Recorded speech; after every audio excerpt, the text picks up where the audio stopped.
This is the JJO Morning Show podcast with Johnny and D. Listen, rate, subscribe. This is pretty cool. So Lance is in, since Johnny is not. Yep. And Lance brought in a special guest. Seriously. me in his pocket. He did. A little backpack. Like Yoda, I brought him in. Totally did. I could be your backpack while you run. Matt from Mudvayne is here. Hi, welcome. Good morning. It's nice that you're on the show. I love, earlier off the air, you were saying something that I relate to so much. You're like, I got old man hours. Go to bed at 9, I'm up at 5. I was like, yes, bro. Yep. Yeah, I was complaining about being like tired all the time, and I'm like, yeah, I'm swearing on the morning show, and then you were like, well, I get up at 5 anyway, and I'm like, well, yeah, I get up at 4, but I go to bed at like 2. Yeah, I've always been a morning person. I'm kind of like that Same. anti-rock guy. No, I've already done my session of meditation. I already did my yoga session. Yeah. Went through the news, read my email. Oh man, that's great. The morning routine. Yeah, the whole morning thing. Yeah. I love that. Yeah, because you're off, right? You had the big tour, and then Yep. So, the funny thing, if we're talking sleeping schedules, so when I'm home, I go to bed before I would go on stage. Right. So I'm literally, like, you're literally just catching me now, like, it's just been the past couple of days of, like, shifting my whole schedule by 12 hours, and it's been like a wreck. I've been having a brutal hard time with it. Yeah, totally. Well, and because we'll have bands in for the Sound Lounge too, and I mean, you're asking them to sing at 7 in the morning. Yeah, that's not going to happen. Which, if you so talk to bad. any singer, sleep is number one. Yeah, what you need. absolutely. Rest. Totally. Rest. 100%. And I go like, thinking about you having to go on tour and shift your schedule that much. We're such whiny babies. I know. I'm complaining. I'm like, well, if I go to a weeknight show, I'm like not the same for 4 days. Yeah, I mean, so I've got my Garmin watch, and I do all my telemetry, and I started doing this like 2 years ago when the band started kicking back up, and like I started realizing that an hour and 20-minute set is basically the same as running a 10K. So on top of like having to shift my schedule and like go on stage at 9:40, I'm basically running a 10K, at 11 o'clock at night. Right. And so you don't just do that and then go to bed. And go to bed. So like I'm up until, and I'm like not a sleeping kind of person. Like I'm the last one up on the bus up until until 6. So See, I'm literally like. It's kind of how I am too. I do the same thing. I just can't. I'm always the first up, and I'm always the last to go to sleep. Yeah, that's totally me. One of my crew guys over Christmas gave me a little inspirational sleep book. Okay. To try to, it was this subtle kind of like, it was like in a gift box. Was it Good Night Moon? I don't even. It ended up on a pile. It's not going to help me. Or the Samuel L. Jackson go the F to sleep. Yeah. Oh yeah, that's a good. So speaking of the tour and whatever else, it's got to be a trip coming, because I just think about my age and where I was at when Mudvayne first started, and obviously the tight relationship JJO and Mudvayne have had throughout the whole years. But how different my mindset is now compared to back then, and it's got to be the same for you. Yeah, I mean, obviously, the band's we're going on 30 years. We're all different people, and making records and touring and all of it changes everyone. I didn't tour for almost a decade, so I mean, there's like two sides of it. Like coming back out, it was like just the day had passed, and it was like completely natural. Walking back up on the bus, it was like, oh gosh, I've come back to home. Yeah. But, crowds of people, and it's after being a middle-aged dude at home, like just sit around, don't leave the house for 4 days on it. Oh, I got to go get groceries. Okay. Yeah. But I mean, you're like, talk yourself out of it. I don't want to do that. I mean, there was adjustment. I'm really enjoying it. It's been a lot more fun than I expected. This last tour that we just did was probably the best tour that I've ever done. That was the Wimmer festivals, right? No. We just finished doing a headliner Shed tour with Cold Chamber Guar, Nonpoint, and Butcher Babies. Very cool. Oh, yeah, we did Wimmer shows back in 21. So we've done. Okay. So there's been like a 3-year cycle now. We did the Wimmer fall festivals in 21. Last year we did a similar summer Shed tour with co-headlining with Rob Zombie and then this year we did our own. So, I mean, it was a tour. It was like a normal tour, but like Cold Chamber, like That's awesome. It was. I hadn't seen those dudes for like over 15 years, and We just saw Meigs. He was at Taste. Oh, he was playing guitar with Gemini Syndrome. No doubt. Yeah. What? Yeah. I can't believe he didn't tell me. He knows I'm from Madison because obviously that's where we ran into. Yeah. That little. So we're getting ready to do Australia with them in that's February. what I saw, yeah. So, and actually, like Mikey, the drummer, was like texting me on Sunday. He's like, "Oh my God, I'm gonna see you in February." He was like, just like cute, like, bro, I miss you already. We're gonna do Australia. I was like, so we did shows with them like '98 or whatever, and we weren't even signed at the time, and it was like, those dudes are really scaring me, you know, like, very scary. But like that whole coming back around and then seeing friends like that, and it was just the whole tour was super good. And so I'm really enjoying all that. Yeah. So I mean, but still, in between that time, you were still doing things like Audiotopsy. You know, we did. Greg and I did Audiotopsy for a minute. That was a vanity project, basically. Yeah. We did. I mean, we shot our own video. Like we filmed like one of the videos that's up on YouTube. Maybe it isn't anyway. I don't know. Me and a friend did all the artwork. We did all the merch ourselves. It was like literally like a vanity thing where it was our little baby kind of thing. Sure. It was a lot of fun. We've produced it, recorded it. But other than that, I do some people kind of deep Mudvayne stuff. I do like electronic music. I'm into a bunch of weird stuff. I read this because the weird dude is in there. Oh, Matt's so crazy. You know. So yeah, when we were talking that night when we were drinking, you know, and I don't remember much of that, by the way. Oh, me neither. Yeah. I texted you in the morning. I was like, oh boy. We had to go right back at it. Yeah, right. Like, you did. So did you. You had the wine. That's right. I was. I had cracked a very fine 2008 Chablis. It was a Grand Cru Chablis. Oh, yeah. Some cheese and a little cheese spread. Yeah. I had some Busch Light. Well, okay, so as a side note, and I'm the master of, like, rabbit holes, so keep me on track, but, like, has anybody had Busch Light apple? Oh, yeah. Oh, my That's it. God. The Busch Light peach was okay, but Busch Light apple. It's good. So the band has, we have a whole, and this is more of a Ryan and I thing, we have a whole dad beer tradition. I'm a dad beer fanatic, so we maybe would have talked about this, like hams. I'm a huge hams freak. Yeah. Old style hams, Milwaukee Light, best. Ice is like, oh yeah. So anyway, the ice is bad. The hams, all the people are drinking hams. I'm a now. huge Schlitz. Schlitz. So the thing with Schlitz, it was bought out maybe about 10, 15 years ago, and they went back to the original formula. Yeah. So Schlitz is my Indy 500 drink. Really? That's like, oh yeah, I always get a 6-pack for Indy 500. You'd get along with my dad because he drinks all that. That's cheap, you what's know. dad beer? That's exactly dad beer. He loves that. Yep. Pabst and all that. Nope, no Pabst. No. Pabst Blue Ribbon. No, what is it? Heineken. Yeah, from Blue Velvet.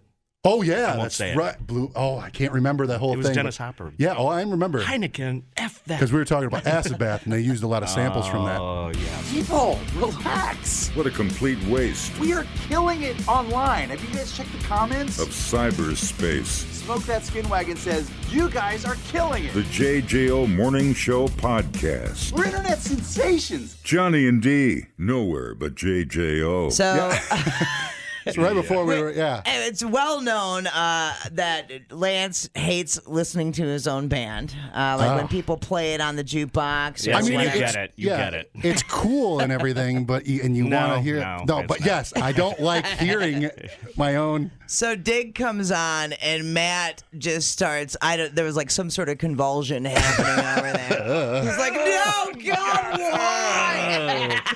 Get the fingernails off the chalkboard, please. Good, because we'll play Audiotopsy too. Yeah, right. I'm cool talking about that. I wouldn't remember what those songs sound like either. I don't listen to So it. I think it's pretty fascinating that starting the tour back up, you hadn't even touched a drum in how many years? Yeah, so we were mentioning that off air. So we came off tour in September of 2009, and events led to conversations starting about a reunion, possibly touring in 2019, and it was like, oh yeah, that means I have to play drums, right? Oh man. Yeah, and I hadn't played, for 12 years. Yeah, and it's not like you're playing AC/DC, man. No, not at all. Yeah, and so, Callous is gone, obviously. All of it, yeah. So I committed to it, and I just, doubled down and said, I'll figure it out, And there was, am I going to have to, I still feel like I'm playing it. I feel like I'm in a Mudvayne cover band. I still feel like a poser. I still do. Like, so it's like, crazy. What's funny is you sit there and you have to relearn because what did I do there? And you have to listen to your own music and get the parts. It was really tripped out. Like when I first started trying to work through some of the songs on the kit at home, on a V-drum kit, by the way. So not even on a real acoustic kit. It was like an absolute train wreck the first time I would go through a song. I mean, like Dig. Well, the first time, like I tried to play through Dig and was like, okay, play that, lay down on the floor, heart rate 190. I was like, okay, I'm going to take 3 days off before I try again. But the weird, literally next song. Gonna go to bed. But it was really bizarre. The muscle memory come back a second time and like things would start coming back super super fast. Sure. So like the memory and my relation to it unconsciously or in my neurochemistry or circadian, whatever. Yeah, it's all mapped in there because it just all started coming back. memory, So yeah, I mean, really, the challenges weren't so much relearning the songs. The challenges have been just the physicality of it because it's brutal. right. Yeah, 100%. And I'm just like, look at these wrists. I'm just a little guy, got dainty wrists. I'm just a little tiny little guy, I'm not like a big, strong, So for me, it's been a lot of work just being able to I could play a couple songs, but you play 18 songs or whatever. That's what I was about to say. How big is the set? Yeah, I think. Well, and I'm assuming you save you save Dig till the very end, which. Yeah. Yeah. And sometimes it's better to do those songs in the middle of the set. Don't start with them. Don't end with them. I have a very regimented training schedule that I started at the time. It was like 2019, got to go on stage. Okay, start this now. And it's monotonous and it's hard to be disciplined. But that's yoga. I do yoga. I have a yoga program. I free weights. I run. I've always been into running. Obviously rehearsing, all of that kind of stuff. So. Well, that's cool. Hey, I was going to ask you, we were talking about like old stuff. When we were talking, we were drinking again. and you had talked about, I wanted to ask you because I never knew, because the first time I ever saw you, we were at Slipknot, and we were getting there late, and we were like, I don't know who Mudvayne is. Of course not. Yeah. Then we get in there, I was like, whoa, they're better than Slipknot. Oh, well, you said that, not me. I did say that. Yeah. I stand by it. So where did that name come from? Let's see. Okay, so was it Aliens or was it a doctor visit? The official Chad cover story is him going into several of us being homeless and unemployed and deeply in need of being able to pay rent and buy ramen noodles. He went to donate blood plasma, and some RN nurse taking blood said something, and he said something about, "Hey, did you just hit the Mudvayne?" So, and so that just stuck. Let's go with that one. Okay. let's go with that one. Ask me tomorrow. I'll make up another one. I'll make up another. That's what I heard when I was looking at stuff. I heard that one, and then that might be that one. That one's come up before. That one's been made up by someone along the way. I like more of the alien communication. So that'll be the next one. Which is when you were talking about that, because we were talking. You like electronic stuff. You like dabbling in that. Did you do all the interludes and stuff like that were on LD50? I mean, does that? I don't. Okay. Did you write those? Yeah, I mean, now it's the cat's out of the bag. I never spoke about it publicly all through the early the 2000s when Mudvayne was touring, but now it's kind of, obviously it's public, that's all pretty much me. Okay. Yeah, I have a lifelong love of electronic music, and through the 90s when it started becoming possible, like the whole home studio revolution now that we all live in now, just with the advent of software through the 90s, I was into computers anyway, and just got tricked out and started just making noise, And so I had done several projects that were like the interludes, so I had a precedent as far as like what I was doing, my own field recordings and sound sourcing and everything that I did. So the LD50, which is like the full, I did LD50, which is on the beginning of All Things to End, which a lot of people don't realize. That's the full 17, 18-minute piece. Then I cut it up into the interludes, but it's actually one thing. So I did all that. I recorded all the parts for it, did all the samples and the mixing, and actually everything on it. So it was Gigi Garth, right, who mixed it into the songs? Because I couldn't hear like any of that album without hearing those interludes. Oh yeah, 100%. I really appreciate the chimes and I appreciate. That's all. Those are all like the Chinese hand massaging. So I recorded those. It's Tibetan bowls. I recorded all that in studio on my own, and then used all that as underlayments in processing. Lots of processing with lots of samples that some people probably recognize a lot of them. So I had done all that I had done all that before we even tracked the record, and so Garth. I mean, everyone was on page. The band, obviously, Chuck obviously knew about it. I had done demos with just 6 songs. I put demos together with the interludes. The interludes were already cut up. I already knew the lengths. I knew everything I wanted, and I put together a mock demo, and that's partly what we got a record deal from. Right. Submitted it, got it to A&R from Epic, and was like, this is the mock of it, the demo of it. It's going to be 12 songs. It's going to have all this.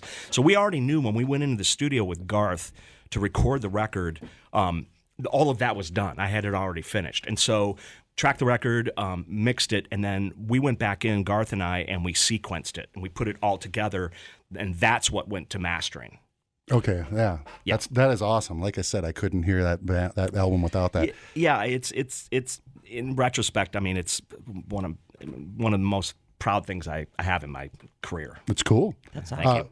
So you said that the Epic guy was this? There's the validity behind this that I read was that you guys had played a show with like 4 people there. Was Sean from we did a showcase. Slipknot. Yeah, so it was Steve Richards who was Slipknot's manager and A&R from Epic, and so Slipknot was coming through Chicago. We did all the demos with friends of ours in Chicago. We're still friends with them, and we had been doing the demos, and we came back and we just set up a mock stage in his studio.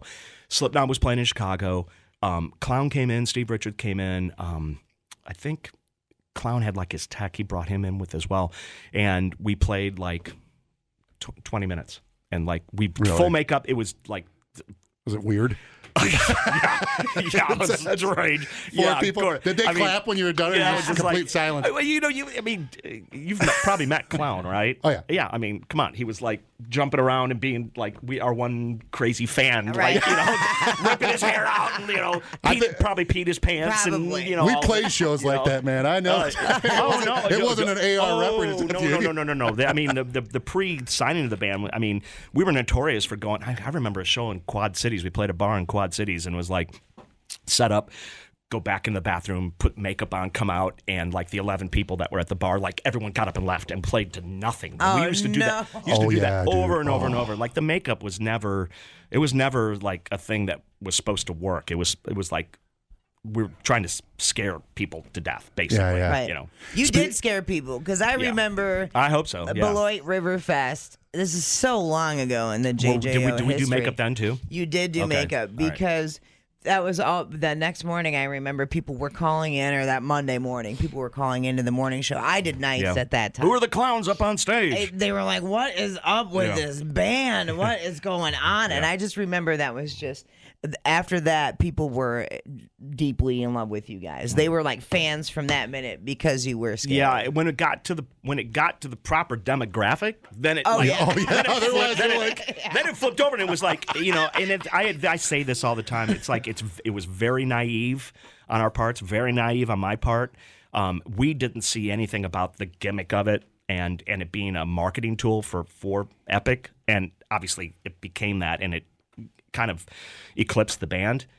When it started happening, it was like, what is going on? It was just bizarre. So, But I mean, it's part of the history, and it's like gaining the attention. The dig video, obviously. I still have the dig video on VHS from your record, people. Yeah, that's awesome. And I remember the first time we saw it because I got that one and Sugar from System of a Down. Oh yeah. And I remember the first time I saw the dig video, and I was like, "What is happening?" Yeah. Oh, I loved it. And I didn't have it. I had no other way to listen to the single other than that video, so I would rewind it and play it over again. I'm like, you actually have a Mudvayne tattoo. I do. It's funny. So a couple guys on this, just like last month, went and got the M's, and somebody said something to me about like, come on, you got to come along with and do it. And I was like, nope. You have no tattoos? Oh, just the one on the leg. No, I'm sleeved. Oh my Oh, God! holy Yeah, look crap. at that. Oh no, I've got like 300 hours on me. The whole back of my head's tattooed. That's the whole, awesome. oh, yeah. Well, I normally saw it with the just white don't. paint on it, so it's Yeah, exactly. I don't televise. I don't. What's the word? advertise it. Yeah. My work is personal and for me. So Yeah, I gotcha. I love that. But yeah, so it was kind of. I'm gonna end. I have to do it. It was more me just being No. being me. I was going to bring it up anyway. Yeah. Yeah. 'Cause Well, and I got it before you guys played Sonic Boom. No, Not Sonic Boom, Bandcamp, yeah. Bandcamp. Okay. Wow. So yeah, it was fresh then.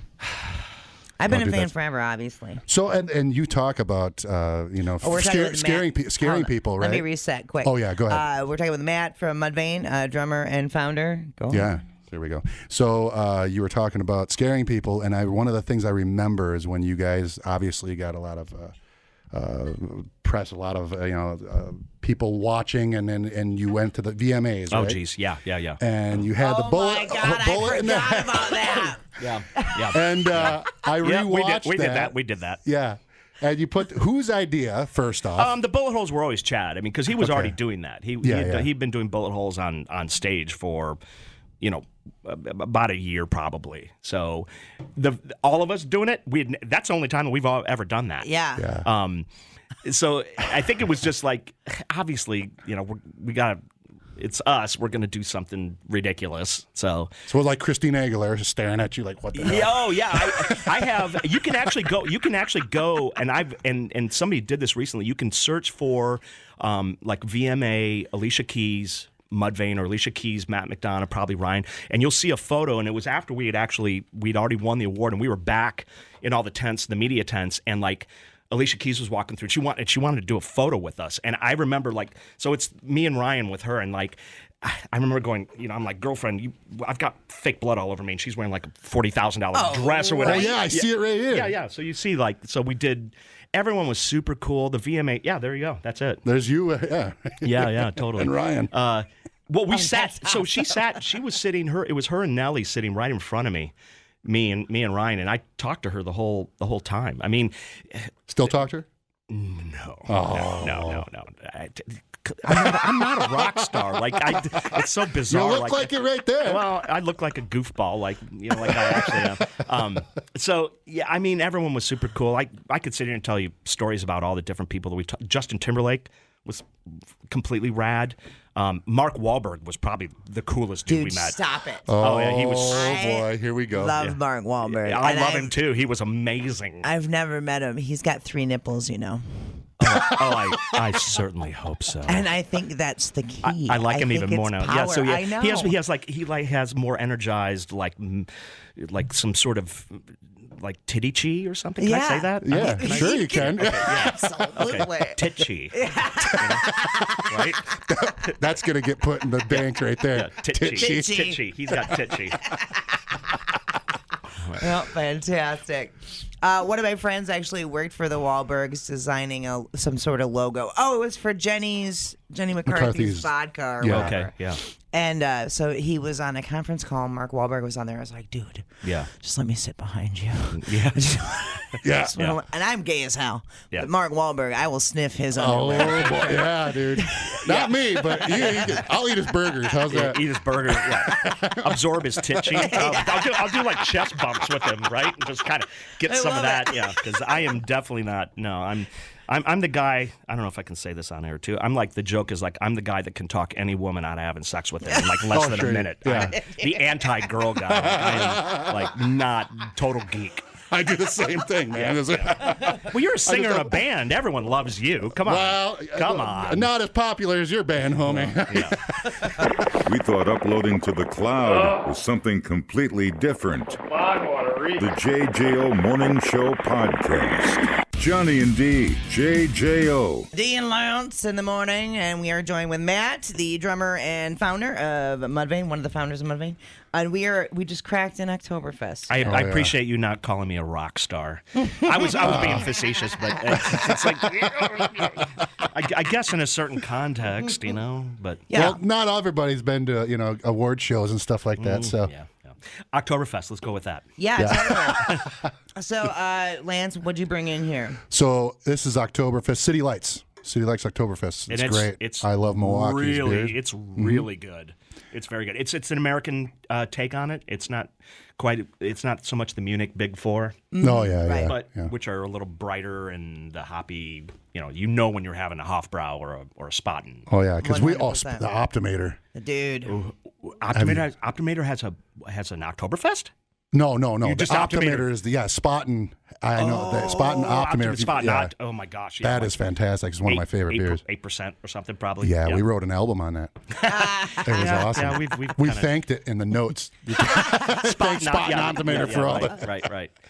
That's awesome. Yeah, because we were sitting there the other night when we were drinking, and then we kept going. We did that. Me too. Yeah, me too. Yeah, you me like too. that? Yeah. Me too. Yeah. Yep. So did we become best friends? Yup.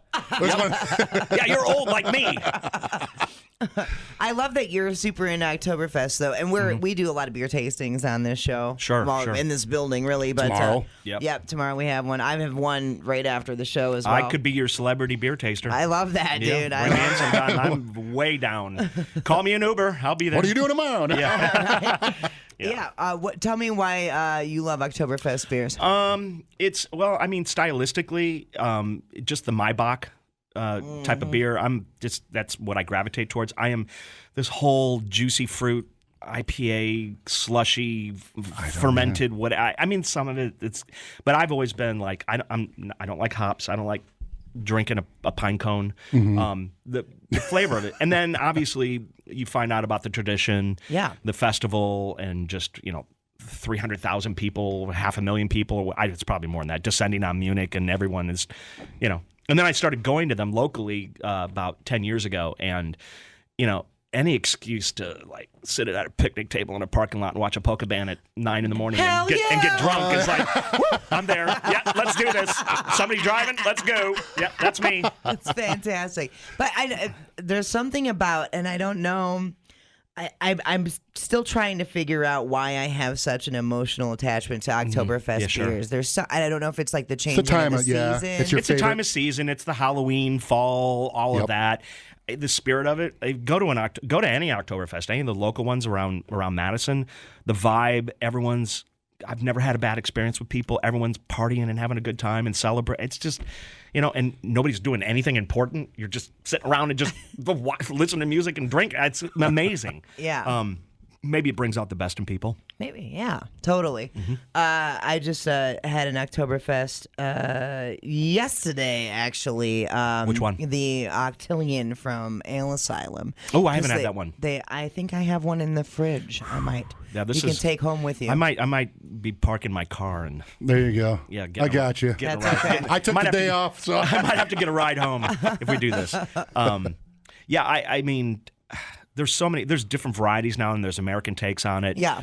Great Dane has a great one. Oh, yeah. Working Draft, if you can get it, because it sells out. So, do you guys know Working Draft? Oh, hell yeah, oh my dude. God. So I think they have something going on in another week or so, and I'm gonna go do Working Draft. So. That's awesome. That's awesome. I love that. That's fantastic. And it's great that because I have the same thing where I like dad beers. I like cheap, regular beers, but I also know. I'm a snob as well. Right. I have to drink 64s because otherwise I'm a big fat I know. turd.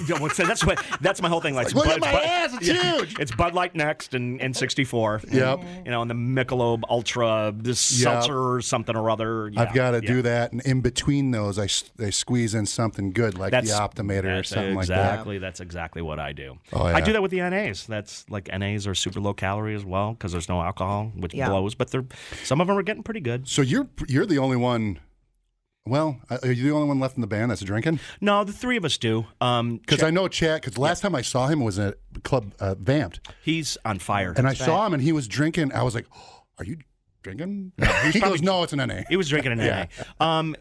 Ryan is Greg, Ryan, and I still do. Ryan is a lot more disciplined than I am. When I'm home, I would normally, I don't get up in the morning and drink. Well, unless it's Oktoberfest. Yeah. But typically I'm like, Monday through Friday, I'm not drinking. And then on the weekend, my Saturday's my Y day. So I all bets are off. It's, White Russians at 9 in the morning kind of. Dude, oh no. What is happening? Yeah, That's another thing. I'm a crazy White Russian freak. Oh my God. Yeah. That's my thing. Like on Saturday mornings, go grocery shop, go to Whole Foods, come home, make a White Russian. Yeah, let's do this. Dude, told you. But yeah, we're all pretty.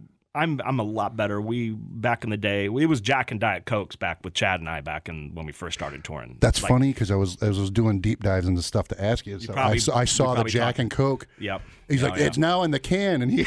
Yeah. it was an interview with you guys. Yeah, we were notorious. Yeah, we were notorious for it could be a Morton's or some fine steakhouse or like a bar or just a Waffle House. It didn't matter, but we'd be under the tables, knocking chairs over, wrestling. Like it was always like, oh yeah, Jack and Diet Cokes and honor. So have you ever? Necks. And I just did this not too long ago, where you brown out and then you have to do that apology tour the next day. Yeah. I'm assuming that you've it's the had moral to do hangover. Yeah. You wake up. What did I do? I'm not. What did I say? I'm not too bad about that. We all have. I'm saying when you were coming, you were young. Yeah. You're on the top of the rock chart, number one. Out of control. Like out of control. 100%. Oh yeah. Oh man, I can't imagine. We've got some stories. Oh yeah. Do you ever look back on that? Because I feel like quite a few of us do. You look back on that time period and you're like, damn, I kind of got lucky to get where absolutely. I am now. Absolutely. Fundamentally, driving. Toy cars, toy rental cars, crap. It's the Motley Crue.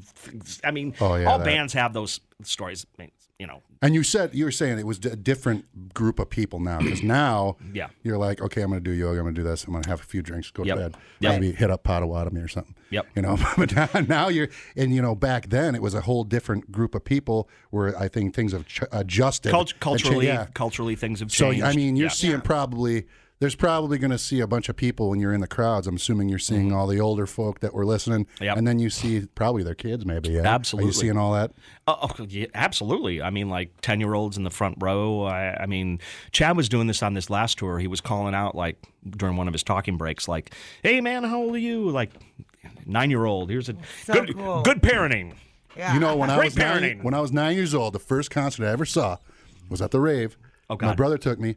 Was Testament. Oh my gosh! I'm in love with Testament. Oh my God, that rules. Yeah, totally. Yeah. My first show was the Charlie Daniels Band. Oh really? Oh yeah. Long-haired country That's boy. funny because I used to listen to the Devil Went Down to Georgia was the first time I ever heard country. I saw Devil Went Down to Georgia with a Baptist choir on stage with him, 30 people. Yeah, crazy. Where was this at? It was in California. I was traveling with my family. I think maybe an uncle was getting married or something, and we all went to a Charlie Daniels Band show. Oh wow! What was your first concert? My very first concert? Oh my God! It was either John Michael Montgomery. Really? Okay. Yeah. Drawing a blank. Or Goldfinger. Oh, I can't remember which one was first. That's a good one. I went and saw Goldfinger on a night off. We were in Philadelphia or something in a small club we hung out with them and stuff afterwards, and it was super cool. Yeah. They were rad. They are rad, yeah. Yes. But because I remember my mom wanted to take me to John Michael Montgomery, and I had Goldfinger that week, and I just can't remember which one was first. Okay. That's a blur. And how? And 14. Okay. Yeah. 15. Yeah. I was standing on the subwoofer, up in the Eagles ballroom. Yeah. Mm-hmm. So I was standing on that subwoofer with my feet on the middle part. And then I was sitting on the edge, and my brother had his arms around me because we were up front, right? Yeah. So I could sit there and see. And I looked. And Older brother. Yeah. Chuck Billy looks, a guitar player in my band too. Yep. But he looks sees me, and he's like, holy, because back then it wasn't like, you didn't see 9-year-olds at the. Of course, yeah. Now it's kind of. Yeah. But he looks and pointed at me, and that was like, to me, that was like, oh my God. Yeah. And it forever is still being to. how anything I write, everything that Eric Peterson, all of them. I love Testament, and it was the first time I've ever seen my brother get starstruck. Yeah. He turned into a little kid. Oh my god! Oh my god! And he pointed at us. that would be me at the Carcass show last year. yeah? Saw Carcass at the Majestic. I think wasn't it? Carcass. Oh God, yeah. Best live guitar playing I've ever seen in my life, literally. That was the only time I ever did that was with Dax Riggs when I was talking with Asabat, and exactly. I saw him and I did that. Sorry, I'm digressing. No. I did that same thing, and I did that cable guy where he's like stares at him. Yeah. Like, tilts his head. Yeah. I was like trying to I was like, oh my god. That would have been me. That would have been me in Switzerland hanging out with Samuel for the first time. Oh yeah. Oh yeah. Terrified. Brought like the band up on the bus to hang out. Oh man. Yeah. Blow your mind. Reese Fulber from Frontline Assembly hung out with him when he did. Holy man, I forgot about when that. he did the Dig remixes, and I spent an evening with him, dinner and hanging out, talking to him before he went in to do the remixes, and that was like, okay. I knew more about their discography than he did, and he was like, "Oh my God, you really are a geeky super fan." Yeah, you're doing this. You are really, really out of control. What about you? Who is starstruck you? I don't think that there's ever been somebody that's made me not Really? be able to talk because No, not like yeah. I didn't go like that. I just was like, oh my god. Oh my God, yeah, I can't believe this is happening. I haven't had access. I don't if I had to interview Metallica, I'd probably bomb it. I feel like that would be. You one. ever met just them? Because it's so I've big. They're so partied with big. Yeah. Lars a couple times. Yeah. Oh yeah, Holy crap. I've got won't talk public Lars stories that are super super cool. Perfect, share 'em. Yeah, no. We played Nijmegen, Holland. It was some metal fest thing that those Europeans do, and they were there. Well, we did Summer Sanitarium with them, so I saw them every day. Oh yeah, that's right. I forgot about that. I mean, come into the dressing room and Hetfield is hanging out with Ryan. Ryan's messing around. Hetfield's playing Ryan's bass. God damn, who else was on there? Was it Korn? It was Deftones. It was so awesome. Oh my god! Yeah, it was Deftones and Metallica. Yeah. So anyway, after the end of the show, Lars grabbed me and Lars was like, "Hey, come on, let's go hang out." And I spent it was just a dress room, and him and I hung out for 3 hours. Just That's so cool. Drinking, smoking cigarettes, being idiots. I feel like I could interview Lars because I would. You could interview Lars. You could absolutely. He is super cool. And I would default He's a dude. to talking about artwork with him, and I feel like let's talk artwork. Let's talk artwork. I love artwork. What is your period? Day Steel. That's next week. I am. Yeah, I'm a 60s, early 70s. I collect prints. I have a print collection. I had no idea. I don't have any paintings, but I have a print collection. That's pretty rad. So what's your favorites? my favorites. Gosh, this is this appropriate on air? Go whatever. We're all going to sleep. I am a Frank Stella, Ellsworth Kelly, Robert Mangold, Barnett. I'm a New York period. Yeah. World War II era. I wanted as well. to major in art history, but I realized that is my background. That's what I wanted to do. Art history. All I could do was teach, and I was like, I can't. No.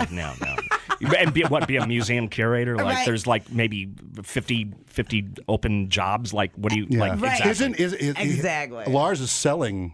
He got rid of it. Yeah. So he's like a 70s a European expressionist fan, and his Basquiat collection is what freaked me out because I'm a huge Basquiat fan too. Totally. So 100%. Yeah. He's God. So you and I should we would have a conversation that. That people don't want to have to be subjected to. Yeah. They're like, oh my god! Oh my god! Oh my god! I don't want to have sex with the drummer from Mudvayne. He is boring the crap out of me. Yeah. All right. As I said. Dumbing down your smartphone. One podcast at a time. Listen, rate, and subscribe to the JJO Morning Show podcast. Get up with Johnny and D. JJO. Do you have any four-legged friends? Yeah, we were. I am. I had dogs back in the 90s. I was very much into. Nice meeting you. Very much into Dobermans. I had. Okay. I had 4 Dobermans over a period, but I'm a cat person now. Yeah. I am too. I love cats. Cats. So there's been like another cultural shift. Like I think over the past like maybe 20 years, like cats were always like something. It was like a piece of furniture. Like Right. it just they sit over there. But like cats are, if you interact with them, their personalities come out and they're just as crazy and strange as dogs. And yeah.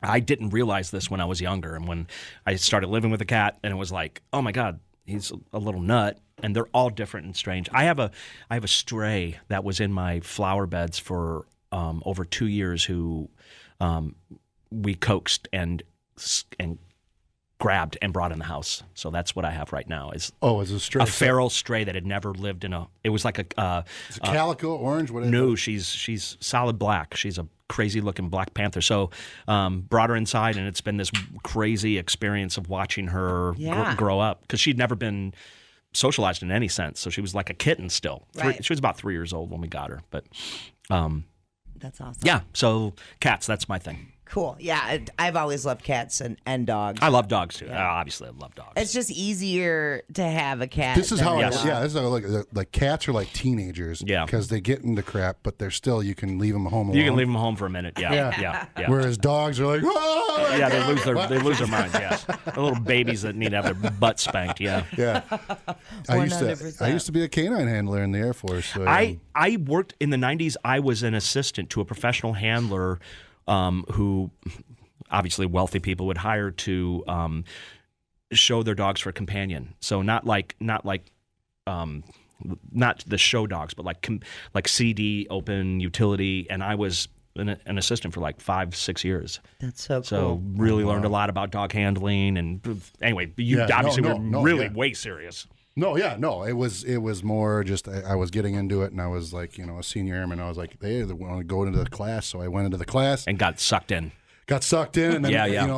I had Tito, who bit everybody else but me because he had kennel rage. Oh. We would put him in the kennel. He'd sit there and he'd pull on my arm to try to eat Taco Bell at night because I worked a mid shift, Yeah.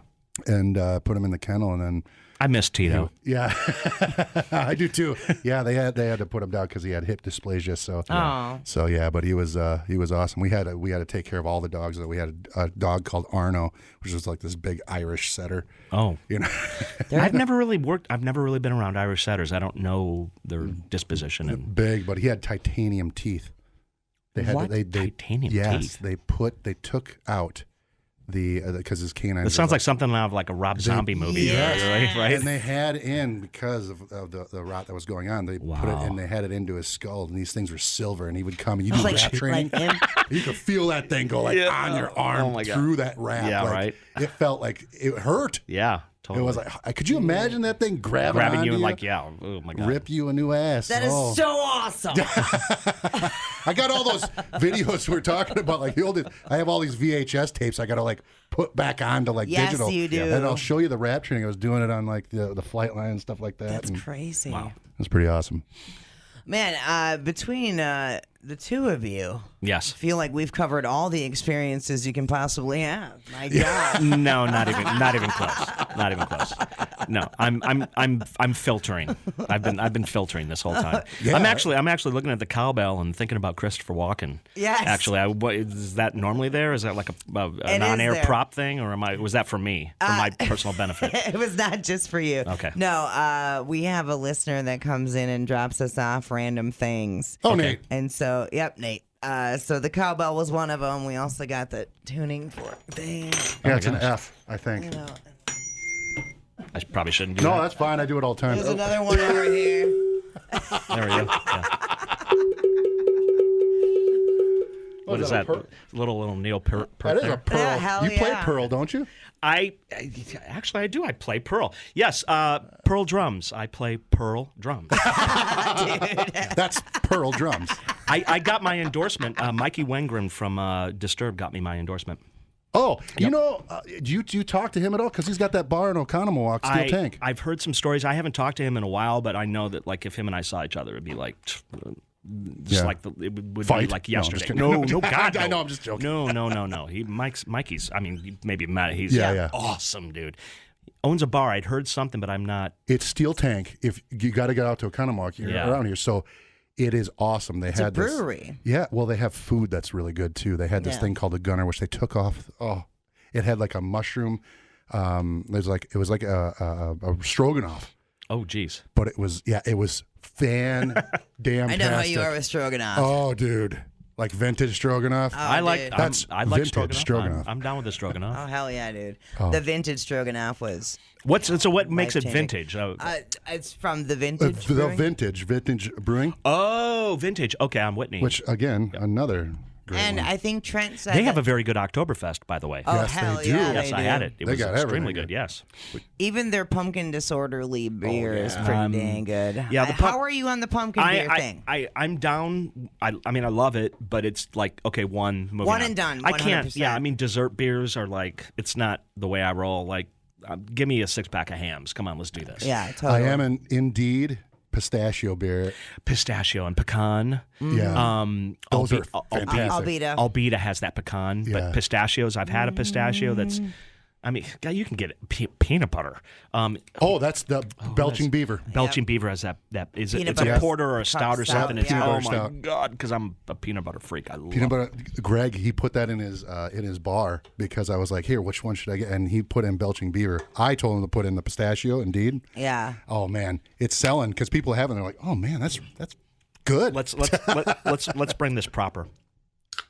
Very nice. You can learn a lot listening to podcasts. And only 3 countries in the world don't use the metric system? Or you can listen to this one. Can't remember where I went Friday. Oh my Oh God. my God, what did I do on Friday? I gotta check my calendar. If anybody saw me Friday, call. The JJO Morning Show podcast. I literally have no idea where I was Friday.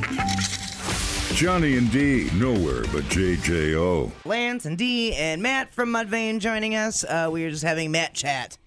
Matt Chat. That's a new one. No one's ever said before. Yeah, we were talking about Metallica earlier. We've moved on to beers, and now we're talking about our loathing for driving. Yeah. And this is kind of like the morning driving show, right? Mm-hmm. Yeah. So we're trying to help people. if Everybody they're- knows. I'm split on how I like the belt line and everybody speeding versus not speeding. I love it. Yes. Flex lane has helped. Yeah, I know that people are zooming past us and stuff like that, but it makes it makes it faster. Yeah. And if everybody's going at the same speed, because I've always been told, if you're making somebody brake, you're the problem. Yes.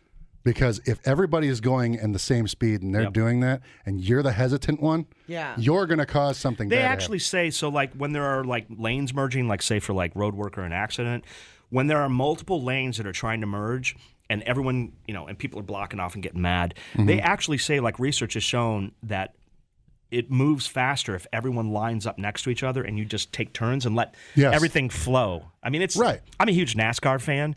That's the whole thing with like restarts is like that the drivers that can manage actually flowing together and not breaking and like and catch the rhythm of it. It's all about rhythm. It's like shotgunning a beer. You put the little hole at the back. When?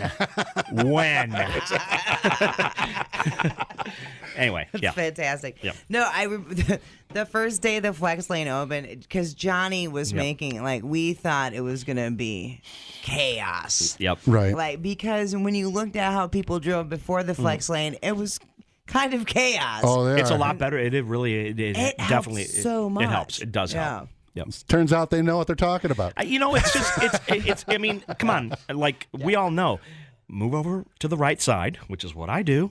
Move to the right side. Maybe not all the way to the right because people are trying to get on and off. But like sit over there and let all the people that want to drive 90 but you got everyone. Let's work together, people. Yeah, let's figure this out. Exactly. Hey, I play in a band. I know how to work together. Yeah, I think it's funny that there's probably people riding your ass and pissing you off that are listening to your record. I'm not going to say That's awesome. I'm not going to say that I think about that all the time, but I have thought about it before. Like, yeah, you're probably It goes from finger to horns. yeah, exactly. It's like, oh wait a minute, you look like a granddad. Wait a minute, what? Oh, yeah. Hey, I was going to bring up your wife, Okay. who everybody adores. She is more so. So I can tell you right now, the fact that you even brought this up, when she sees you, you are going to probably take a left hook. Okay. So go on. Well, sounds good. Well, I don't think she's going to get up here.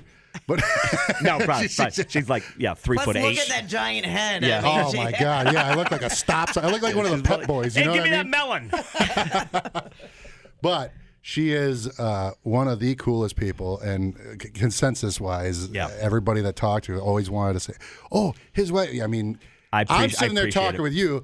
And everybody, like, the whole focus shifts on her. Yeah, everything. And so I had a couple people who were like, we got to the show and like she was walking around and like everyone thought I was like her handler and she was like the rock star there. Like she looks like the rock star. She looks like the little crazy little singing some Japanese weird alt post rock band. You know, it's called Maximum the Hormone. Yeah. Oh, whoa. Okay. I mean. Yeah, she's a blast to have around. I bring her out on the road. She comes out on the road. I don't bring her out. She's well. You got to have your DD.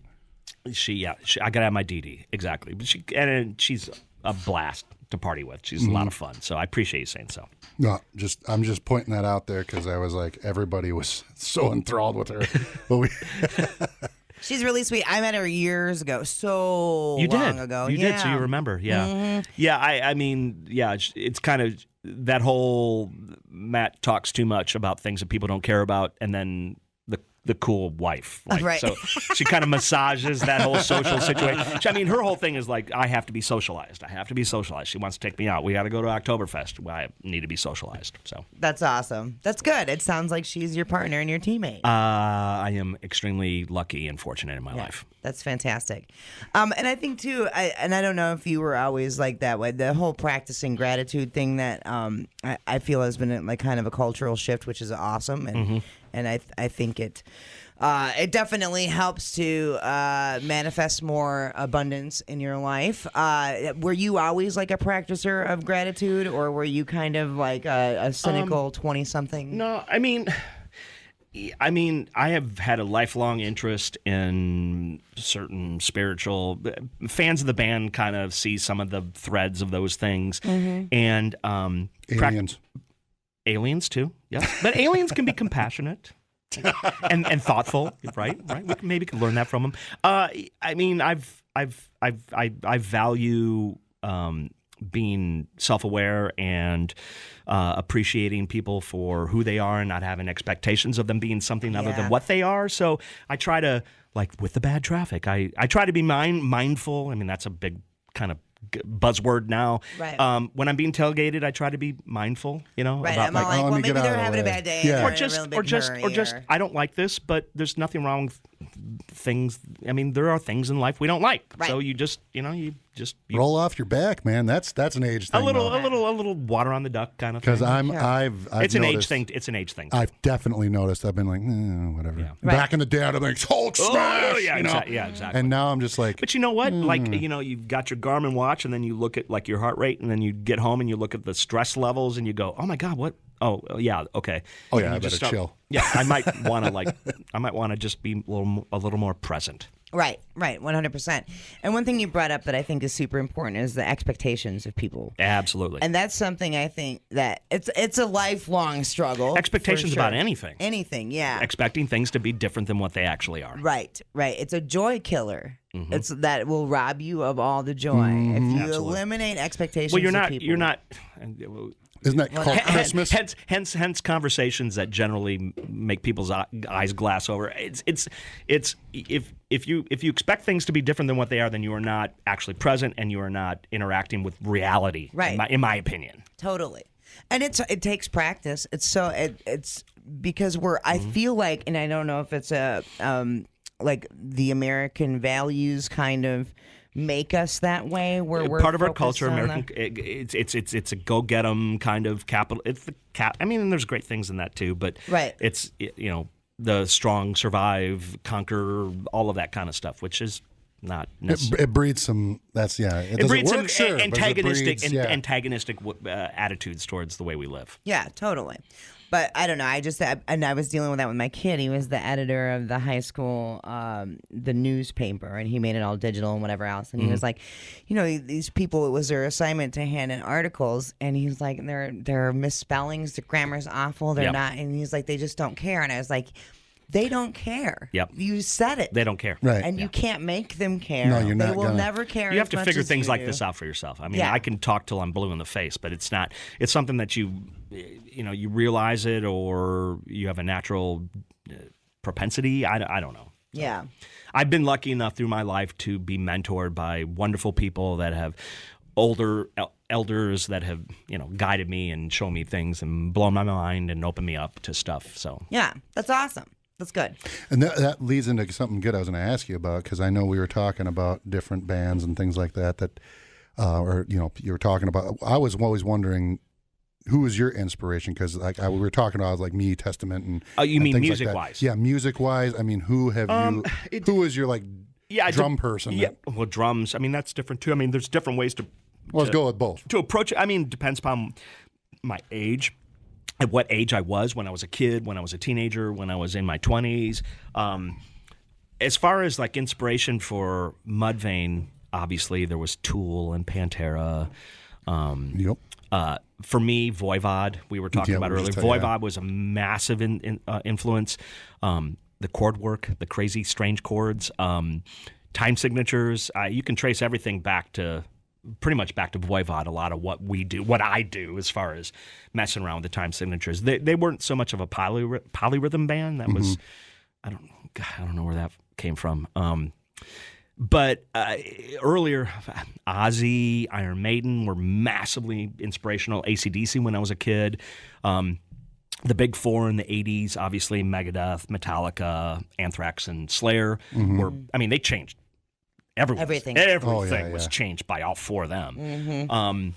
I am a big pop music fan. I grew up listening to Prince and Michael Jackson. You said Hall & Oates earlier. And I'm a huge Hall & Oates. Culture Club? Are you kidding me? Hell yeah. Oh my God, I used to sing. I'm a huge Culture Club. I love Boy George. I used to sing. Crying Game, the theme song for Crying Game. Yeah. Sorry, go ahead. No, that's okay. I used to sing Culture Club songs to our cows when, when I was doing chores. Oh, But I mean, anybody. So I mean, the one of the anomalies about Mudvayne is we are a pop band. We're a pop band. I mean, regardless of all of everything else, we are a pop band, and we have a pop aesthetic, and that comes from all of us, especially Ryan and I are huge George Michael fans. Elton John. I love old Tears for Fears. Oh, dude, some of the most incredible. We did this already. Most incredible vocals. Tears for Fears is like Roland is his name. His name's Roland. Yep. I'm a huge Ella Fitzgerald fan. Patsy Cline, Hank Williams. I love Nat King Cole. God, Al Davis. I mean, I go through the whole, and I feel a personal responsibility as a professional musician to educate myself about music, and I've always had that attitude that I listen to things that I don't even necessarily like all the time because I can appreciate its value.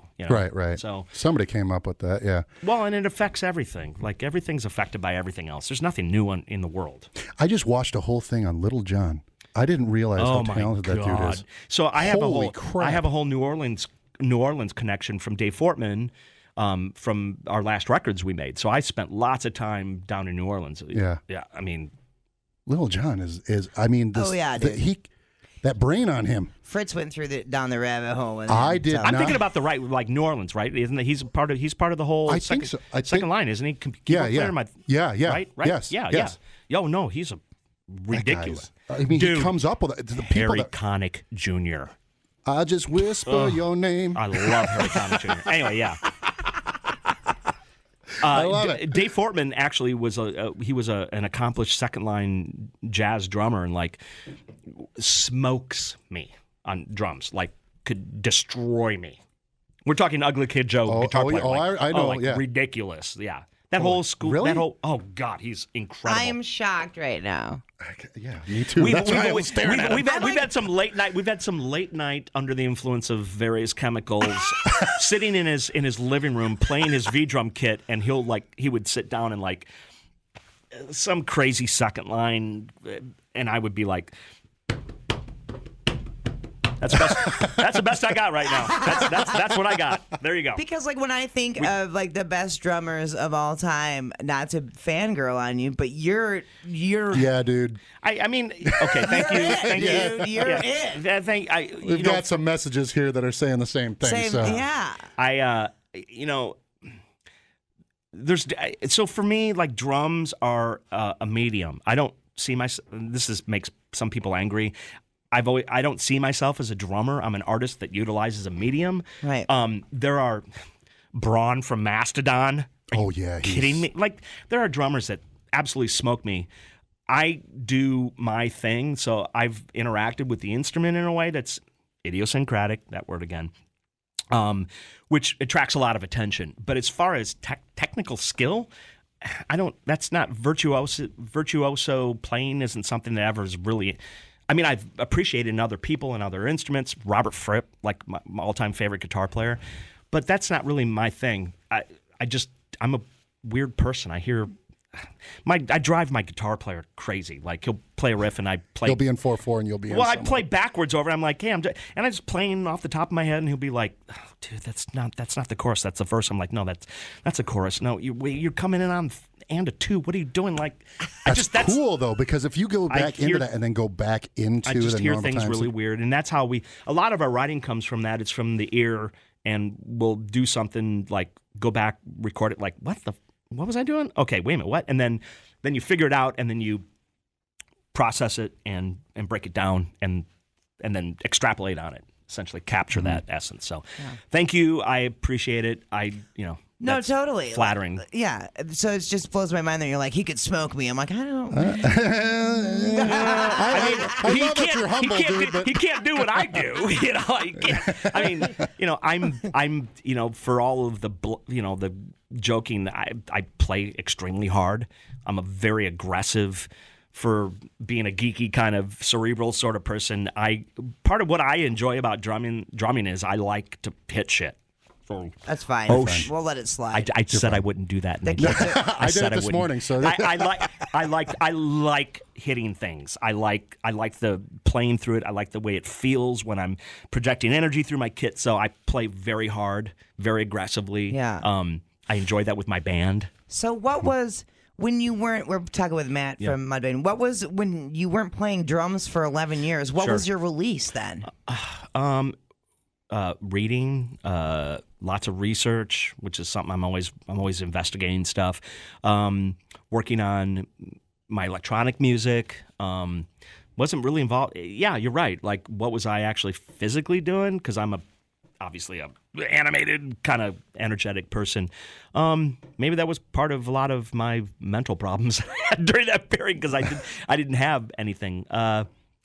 Dungeons and Dragons. Right, I'm a huge D&D fan.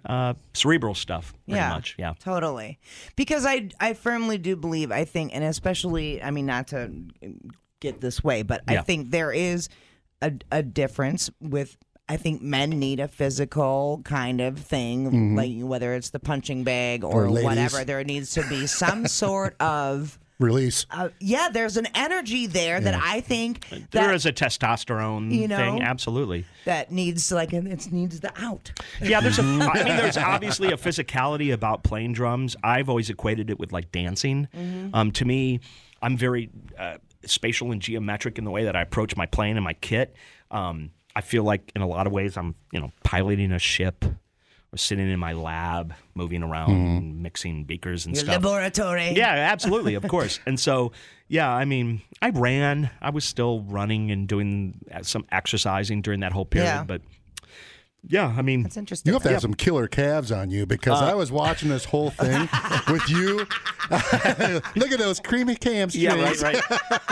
I need to shave. Usually I shave because my legs are tattooed, and the tattoos look better if I, that was slick skin. Jacoby said that. He was like, "Well, I got to shave my arms," and people were like, "Huh?" Yeah, I'm like, "Well, he's like, I paid so much money for Your this. tattoos I don't want look them better. covered over with absolutely inch of hair." Yeah. But I was watching you on. I was doing some investigation. I saw a whole thing of you. It was just the camera's on you. Sure. Drums are pushed up. We've got some drum cam I stuff that's just gone up recently, like last year, which is I've never even seen that kind of footage of me playing. Like it was really enlightening. You got to watch the game tape, man. You got to watch the game tape. Like, oh my God, whoa, what's he doing? But yeah, I mean, you can really see like some of the stuff that I'm doing. I approach my kit in zones, and I'm kind of playing ambidextrously, so it's a very weird, anomalous sort of playing style. Like it's just me doing my thing. When you were playing, do you have any stories where you had something when it happened to you on stage where you're like, oh no? Because I've had it where I've had to like take a dump real bad.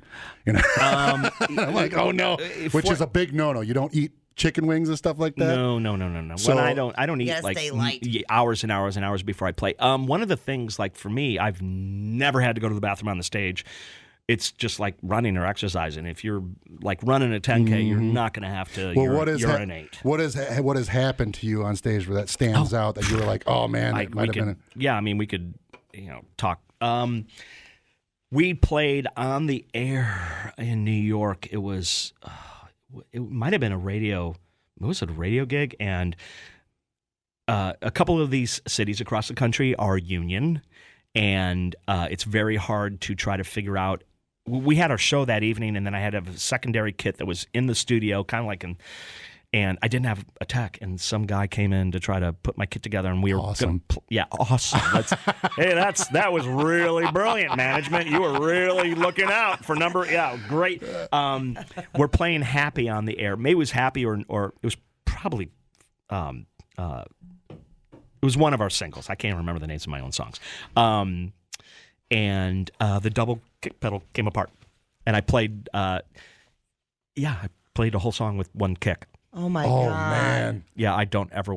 Actually, it would probably be hilarious. Well, did you point it out at that point? I mean, like, hey, this came apart. I went Conan O'Brien. How about this? Yeah, no, you're already playing. It's too late. Yeah. Conan O'Brien. Someone forgot to plug my in-ears in, and I played the whole song on Conan O'Brien with I don't know what 20. How many people would be watching? Oh, yeah. 5 million, 10, 15, 20 million. Yeah. I played the whole song with my in-ears in, so they're basically earplugs without hearing anything. I played the whole song, couldn't hear myself or the band, and I just played, and the band played with me. Nobody knew. Yeah. Talk about timing. Talk about have a heart attack. So one of the things about being a professional and not and managing your expectations is you just I mean, I've been hit in this whole what's this phenomenon with performers being hit on stage? Oh with my stuff? God, I know. I've been hit on stage. We were on a Marilyn Manson tour, and he got hit on stage, and he brought the person up on stage and was like, stood him up across the stage and was like, all right, come on, I'm right here.